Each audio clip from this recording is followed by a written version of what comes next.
Hey guys, welcome back to the channel. In this video, we're going to be making a set of shaker style doors for a set of cabinets. You guys might have seen glimpses of the bookshelf build so far. So in this video, the client actually wanted to add some custom doors to match, to fit into the cabinets that she already had. So the first thing we need to do is actually rip down and prep all the stock for the styles and rails. I chose some S4S 3/4 inch poplar.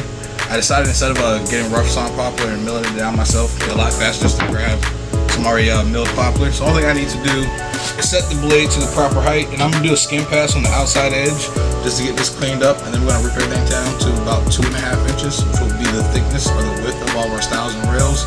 I could go 2 5/8, but with this skin pass I might lose a little bit, so we're going to end up going to 2.5 inches, which will give us all of our material for our styles and rails. The first thing we need to do though is set the blade height, and to do so, like I was mentioning to you guys in the previous videos, is you want to have about a gullet clearance for the blade. The purpose for that is that the blade manufacturers, the rake angle and everything else on the teeth are actually set based on the height of the gullet. So they plan for the contact of the blade to the material based off of that height.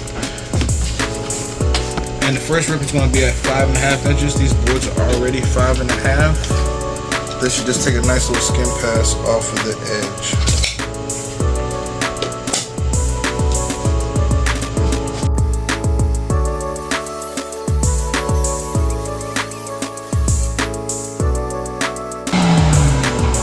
I'm going to take that same pass on all 3 pieces, and I'm actually going to flip the boards over and use my freshly ripped edge directly against the fence to make my subsequent 2.5 inch rips. So also, as I stage the material, so that's why I flip the board. So when I grab it back, I'm already pulling it with this right side up against the fence.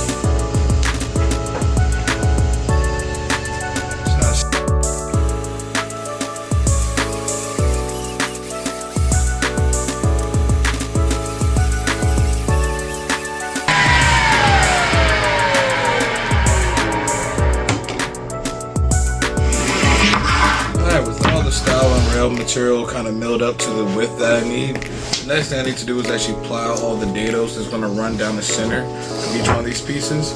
So I'm going to cut me a few test blocks, just a little short section off on the ends, so I can kind of test a few different settings on, so I can make sure that I get the dados dialed in where I want them in the proper size.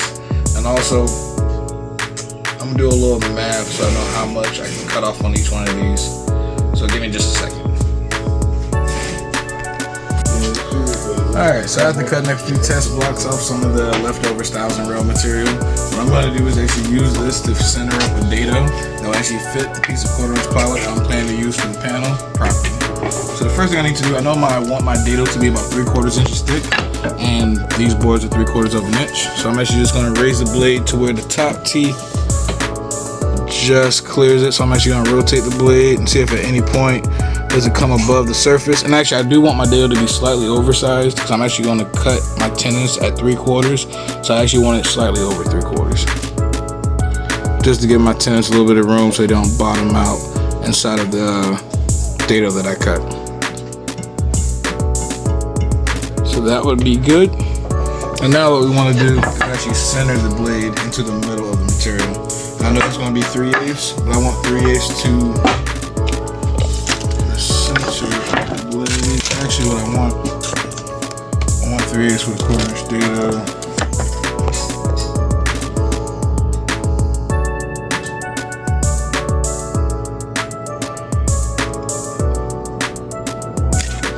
Okay, I'm going to set the center of the fence.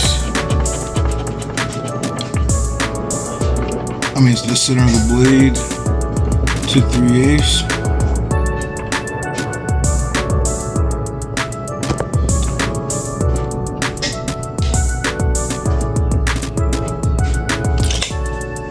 And then the first pass will give me a curve in the middle of my material.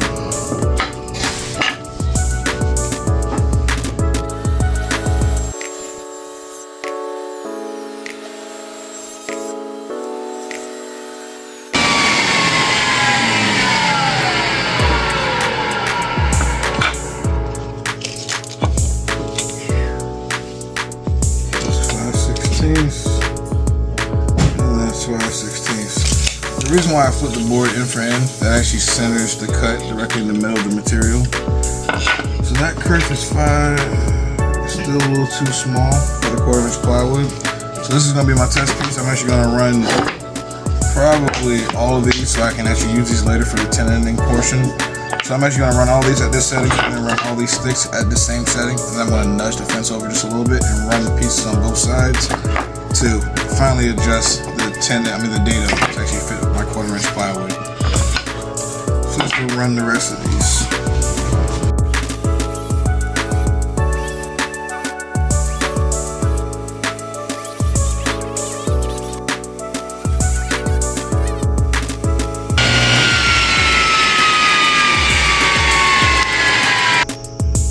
Alright, so we already made our initial passes. I kind of cut away after making like my first 4 or 5 of the actual pieces.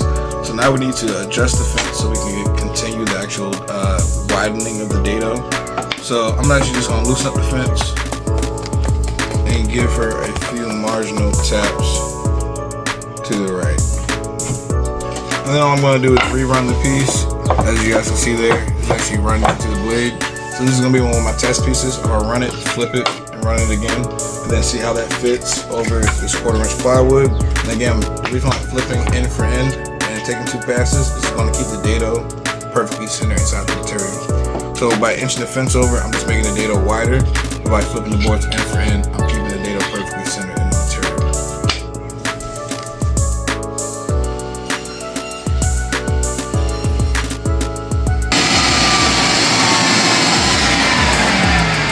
As we can see there, that's actually way too much. So let's bring the fence back in.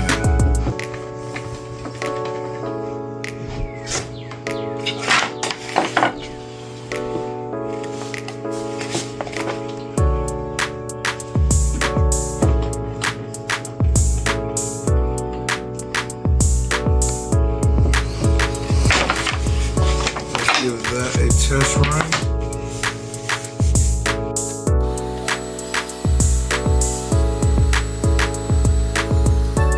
That's actually a little tighter than I like it, so I'm actually going to nudge the fence just a little bit more. Yeah, that's tighter than I want it to be.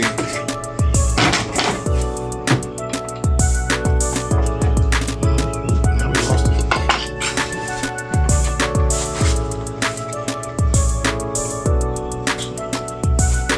I do want to get one of those micro adjust attachments for your table saw fence to make.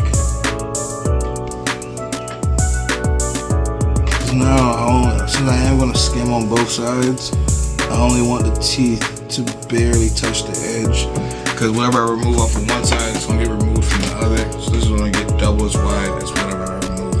And right now it fits, so I just want it just a little bit wider. Let's give this a test run.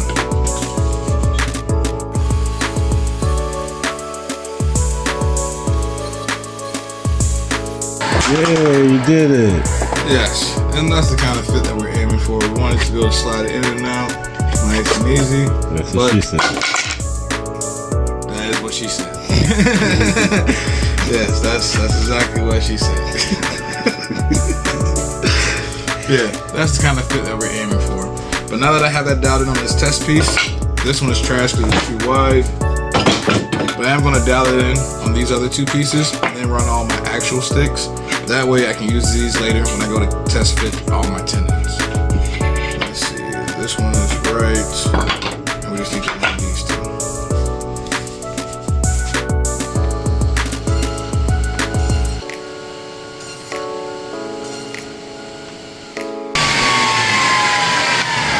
I'm going to take a quick moment to address all the comments that I know I'm probably going to get in this video. I'm going to start using my push stick.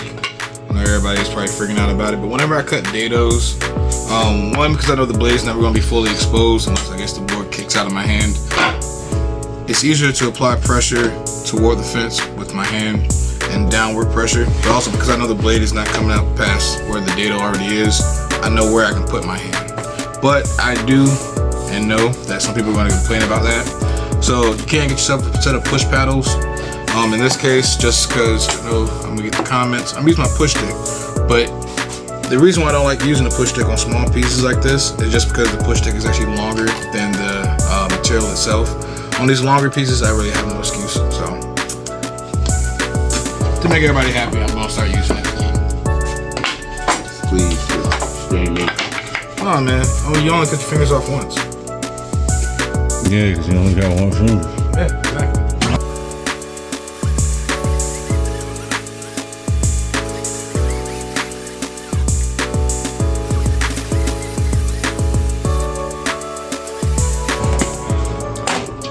Just as a quick note, what I was just checking for, I noticed that this board had a slight bow in it.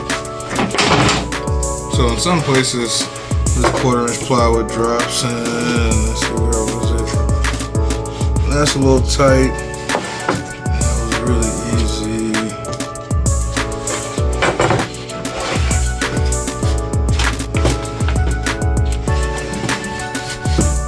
Up here. The reason that happens is because this board is bowed. So while it's going across the table saw fence, it has a slight cup out.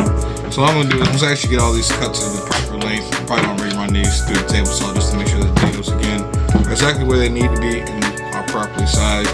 And the shorter pieces, they're less likely to have that cup in it. Instead of having that 8-foot board that can then belly out, a bunch of 20-inch pieces will allow me to press it up against the fence.